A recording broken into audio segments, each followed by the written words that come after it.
Hi friends, మీరు చూస్తున్న కాకా నేమన్ ఛానల్. పందికి తక్కువ ఎలుకకి ఎక్కువ అన్నట్టున్నాడు ఈ పిల్లోడు. ఇవి చూస్తుంటే చిన్నగానే ఉన్నాడు కదా. మేమైతే ఈరోజు డాబాకి అయితే రావడం జరిగింది.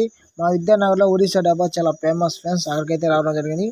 ఈ పిల్లోడు నికరంగా 15 రోటీ అయితే తింటున్నాడు ఫ్రెండ్స్. నేను ఛాలెంజ్ చేస్తున్నాను, 15 రోటీ అయితే తింటున్నారు. ఇలాగన మీ ఊర్లో ఎవరైనా ఇన్ని రోటీ తింటుంటే నాకు కామెంట్ చేయండి తప్పకుండా. ఓకే ఫ్రెండ్స్, మా వీడియో కానీ మీకు నచ్చినట్లయితే లైక్ చేయండి, షేర్ చేయండి, కామెంట్ చేయండి. మరిన్ని వీడియోస్ ముందు వస్తాయి ఫ్రెండ్స్. మన ఛానల్ని తప్పకుండా సబ్స్క్రైబ్ చేసుకోండి ఫ్రెండ్స్. అలాగే వాడు ఎలా తింటున్నారో ఒకసారి చూడండి ఫ్రెండ్స్. చాలా భయంకరంగా తింటున్నారు ఫ్రెండ్స్. చూడండి ఒకసారి పూర్తి వరకు వీడియో.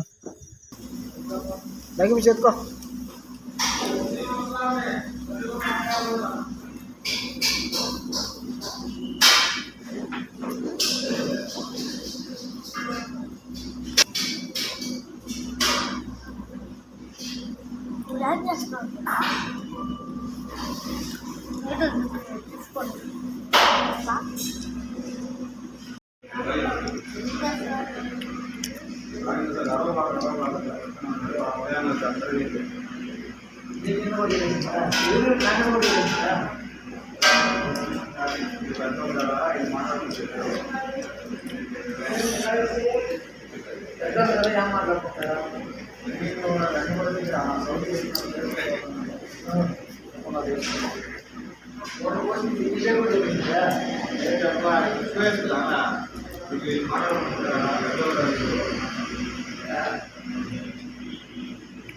ఇంటికి వెళ్ళిపోతాం అనగా మా మామని అయితే చూడండి ఫ్రెండ్స్. మా మామ అయితే 40 రోటీ తింటాడు ఫ్రెండ్స్. చూడండి ఫ్రెండ్స్ ఎలా తింటున్నారు చూడండి.